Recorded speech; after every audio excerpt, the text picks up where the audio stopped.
Believe it or not, the San Diego Gulls are actually on a winning streak right now.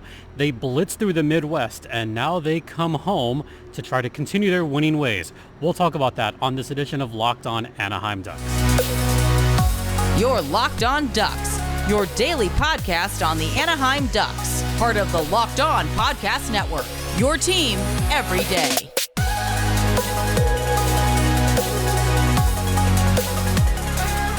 Welcome to Locked On Anaheim Ducks, part of the Locked On Podcast Network. I'm your host, Jason J.D. Hernandez. I've been covering hockey for well over a decade. I'm currently the public address announcer for the Coachella Valley Firebirds, and today's episode is brought to you by FanDuel. Make every moment more. Right now, new customers can get $150 in bonus bets with any winning $5 moneyline bet. That's $150 if your team wins. Visit FanDuel.com/lockedon to get started. All right. So I'm here at Coachella Valley, talking about minor league hockey. So I figured may as well come back to Acrisure Arena and do an episode from here, because why not, since we're part of the Locked On Podcast Network. All right. So the San Diego Gulls, are they good all of a sudden? They're actually winning games? Yes, that's part of it. Another part of it is ever since the return of Chase DeLeo, the San Diego Gulls have lost one game. So maybe this is a case where a certain player coming back can make a difference, but when that player is your captain, it does make that much more of a difference. Let me just not rephrase it, but just reiterate what I'm saying. Certain players being out may make a difference in play. Some may not. Some may move the needle more than others. Chase DeLeo, I think, is one of those players that moves the needle more than other players for the San Diego Gulls. First off, he's their captain. Second off, he's had tons of NHL experience. Third, he really solidifies and brings stability to that top six that the Gulls have so desperately needed the past few seasons. So when you have a player of that caliber coming back, it makes a big difference. And I think this is more just my big, not takeaway, but just my big, here's the player that's making a difference that we are talking about, but not enough because he hasn't shown up as much on the score sheet, and that is Chase DeLeo. Look, he's on a perfect line right now. He's on the line with Jacob Perreault, and he's looked pretty good in that role. The last game, it was DeLeo, Aguzzino, and Perreault. And while DeLeo isn't getting all the goals, he's helping Aguzzino and Perreault out a ton on that line. That's the kind of line that we've expected to see almost all season. Just the combination of DeLeo and Perreault by itself, I think, is going to make a big difference for San Diego as the season goes on. So that's just one thing that I wanted to talk about, is the importance of that top line, but also the importance of the top six in general.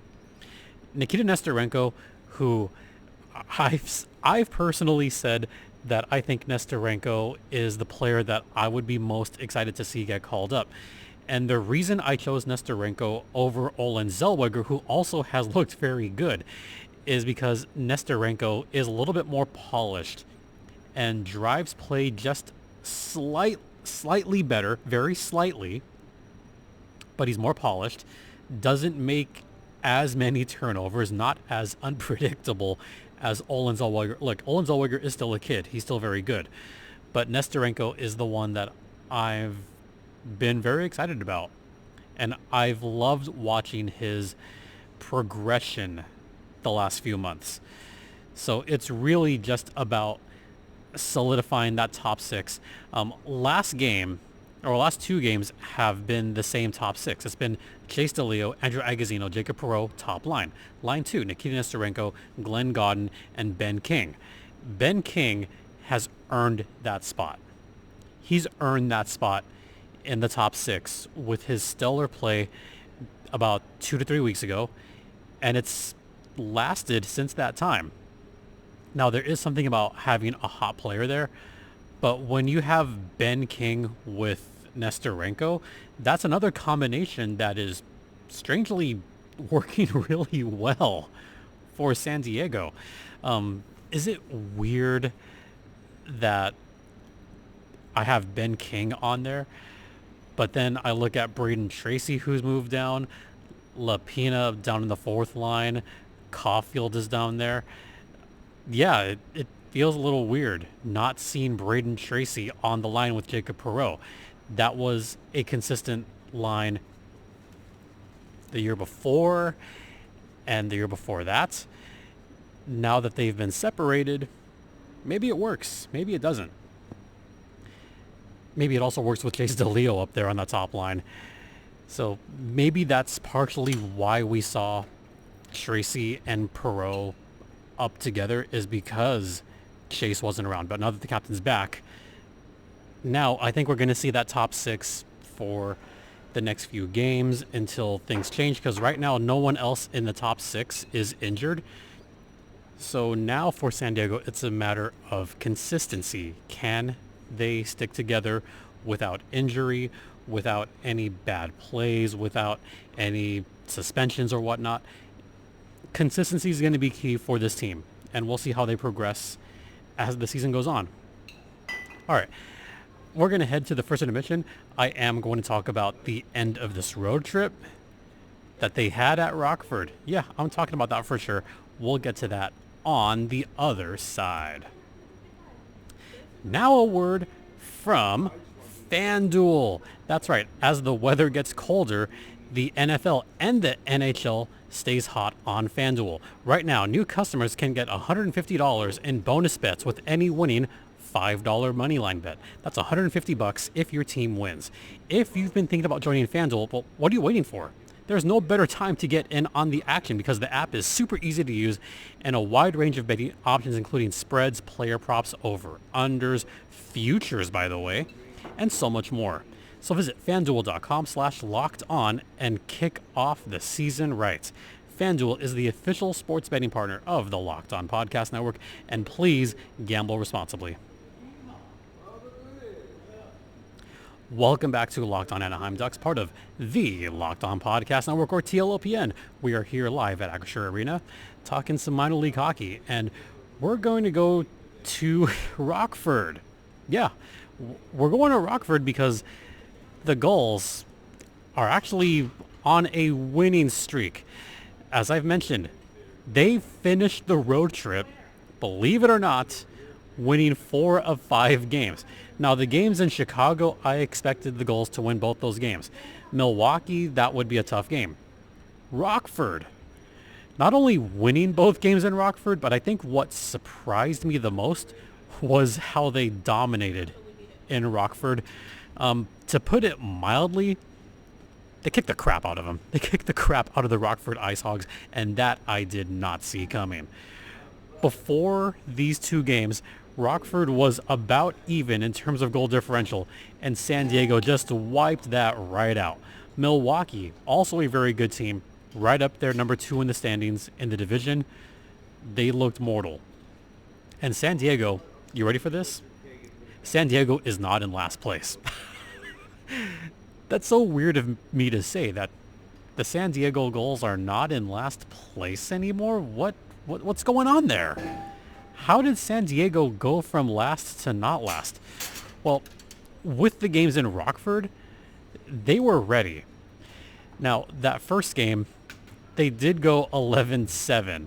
They opted to bring back Wolf, who I mentioned last time, has had a couple of rough games. He was out for one game. He was back on the 11-7. Gotta admit, I didn't see that coming. But the first period, it was really just San Diego shutting down Rockford. Rockford only had 4 shots. And not only that, Rockford had 4 shots in the first period. Only one of them was in the slot. The other 3 shots were out in the perimeter. What impressed me about San Diego, not only in that period, but in that game in general, was how much they clogged the middle.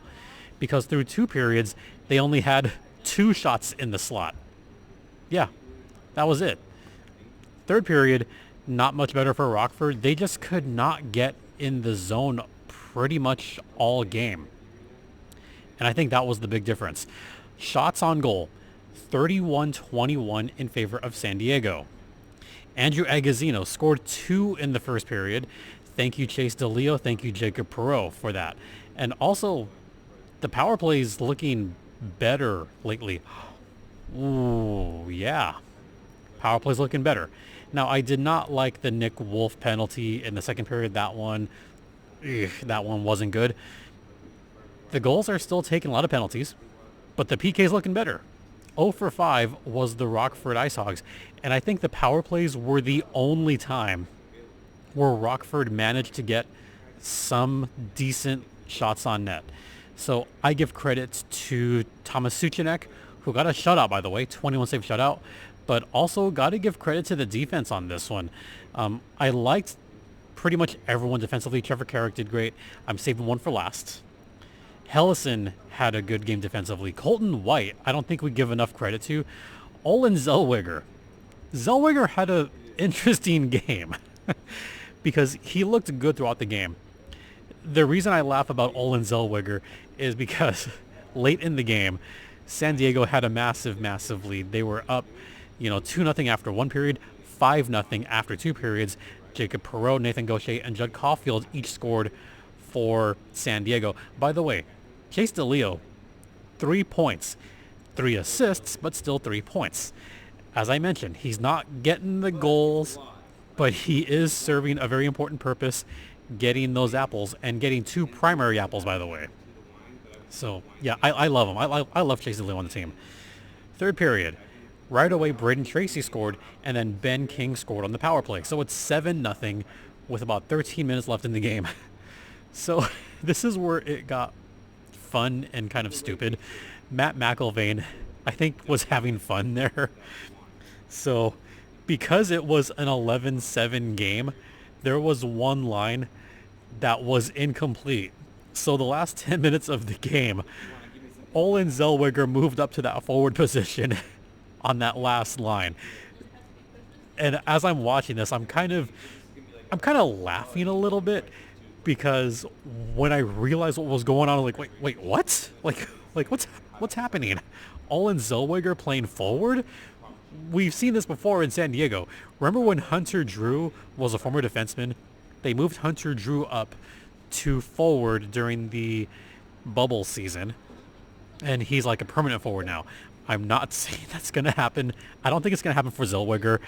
Zellweger is still a better defenseman, and he is much better quarterback in the power play. Let me repeat that. Zellweger, as good as he is driving play, as good as he is moving the puck up and down the ice, as good as he is on the rush, he's still better defensively. He's still better quarterback in the power play. So maybe don't put him at forward. I just laughed at that one. Final score was 7-0. Then the following night, it was almost as bad, if not worse. Suchanek did get the start once again, coming off of the shutout. No scoring in that first period, and Rockford kind of came alive in that first period, and then they died after that. On the following game, the second game, San Diego outshot Rockford 12-11 in the first period. After that, it was 20-11. And I say this once again, Rockford did not get many shots in the slot. In fact, in the slot between the dots, you ready for this? Between the face-off dots, the entire game, they got 2 shots in the slot. That's it. Only 2 slot shots for Rockford in that second game. Almost everything else was either on the blue line by the point or way off by the boards with a bad angle. That spells success usually. That's something that I personally think is going to be a hallmark moving forward for San Diego. As we're getting ready for hockey here, I'm going to keep this a little bit shorter. It was teddy bear toss night in Rockford on this one. Yeah, it was teddy bear toss night. Rockford finally scored with 6 minutes left in the game, thanks to Logan Nyhoff, former San Diego Gull. Final score on that one was 5-1 in favor of San Diego, and they are now not in last place. So a good showing overall. Thomas Suchanek did not get the shutout. He had a shutout streak going. He almost had back-to-back. Didn't quite get it. There was about 6 minutes left in the game. But, hey, you know what? Rockford, for what it's worth, they at least got to toss their teddy bears. So, fine. I mean, I would have felt bad if they wound up shutting them out again and having to toss bears after the game. That would have felt weird. But as it is, 5-1 final score. The combined score on those games was an astonishing 12-1 in favor of San Diego. 12-1. Can you believe that? And also looking through the standings, San Diego, 18 points. They're not in last place. They're only 7 points behind Henderson, who is coming up for San Diego pretty soon. All right, we're going to head into the second intermission and talk what's coming up for San Diego. And we're going to keep this one a little bit short since it's got a game tonight. We'll get to that on the other side. Now a word from AG1. Our partner is AG1, the daily foundational nutrition supplement that supports whole body health. And I drink it pretty much every day. And I gave it a try because I wanted something that gave me better immune system support.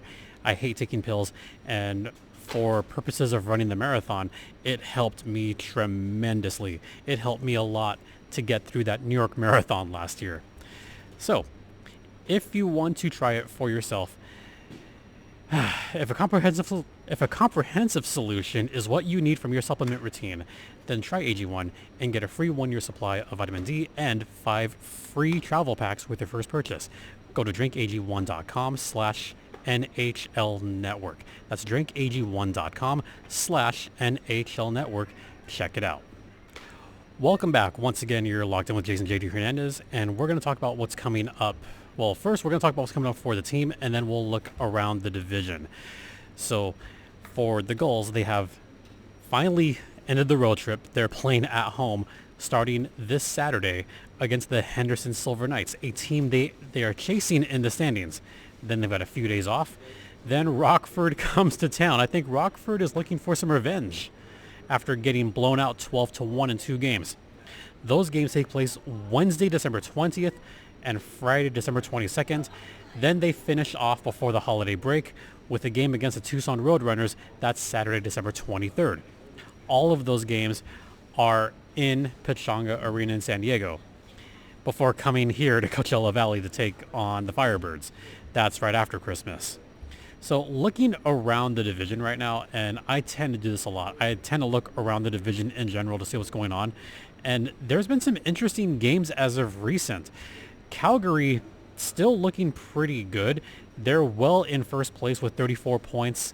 This despite the fact that Dustin Wolf is no longer their goalie because Dustin Wolf is now up with the Calgary Flames. The Ontario Reign, they've had some good games. They've had some bad games. Ontario somehow still second in the division with 30 points. Then it's a logjam. Tucson 28, Abbotsford 27, Coachella Valley 25, Colorado 25, Henderson 25. The difference there is that Coachella Valley has some games in hand, so the Firebirds could easily catch up in the standings. Then further down, San Diego Gulls 18 points, Bakersfield Condors 17 points, San Jose Barracuda 16 points. So for what it's worth, I mean, San Jose may have come out ahead recently in the NHL standings, but hey, the Gulls pulled ahead of the Barracuda recently, so yeah, there's some good news there, I guess. As far as other series to watch out for, Coachella Valley plays Abbotsford once again. They just beat them twice in a row in Abbotsford. As of right now, the Coachella Valley Firebirds still have, as of this recording, 1 win at home. But on the flip side, Coachella Valley is one of the best teams in the AHL on the road, if you can believe that. So it's been really weird to see that both here and on the road, to see how they're doing. San Diego, they're surprisingly doing much better on the road. In fact, they've got more wins on the road also than they do at home. So maybe it's just a West Coast thing, and this is something I've noticed for many teams in the Pacific Division, is home cooking is not it, because the Gulls have struggled at home, the Firebirds, they've struggled at home, the Ontario Reign, they've also struggled at home. So it's kind of a weird thing in the division right now that I've noticed, that home cooking is just not doing anything for any of these teams. Maybe San Diego can turn the tides and actually do something these next 4 games. And I think these next 4 games are going to be mightily important because, like I said, a team they're chasing, Henderson, they're playing them over the weekend. Rockford, we know they can beat Rockford, so maybe they can win those 2 games. Tucson, I've not been sold on all season. I've never been sold on them, despite the fact they are 3rd in the division right now. That's a winnable game. So these next 4 games could be, I don't want to say critical, but they could be very, I guess, like it could turn a season around. The road trip turned the season around. This homestand could really turn the season around. So watch for these next 4 games coming up. All right, that's going to do it for this one. Once again, thanks for listening. Thanks for watching. Sorry for the noise in the middle there, middle of stuff. Getting ready for tonight's game. In the meantime, don't forget this podcast is free and available across all platforms, including Stitcher, Spotify, Odyssey, Apple Podcasts, Google Podcasts, etc., etc. You could follow me on X at StimpyJD. The show's X account is at LO_Ducks. You could email me at lockedonanaheimducks@gmail.com. And don't forget, you can find us, it's free and available across all platforms, ad-free on Amazon, also on YouTube. So hit the subscribe button to know when the next episodes take place. Earlier this week, we had, a new setting. I'm finally at a new setting, thank God. And last episode, I had a fun little preview with Gil Martin from Locked On Isles. So check us out there. We got one more this week. We'll close it out strong, I hope. In the meantime, thanks for your continued support. It is so greatly appreciated. For Locked On Gulls, I'm Jason J.D. Hernandez saying have a great rest of the day. Please remember to be safe out there, be kind to one another, and Ducks and Gulls fly together.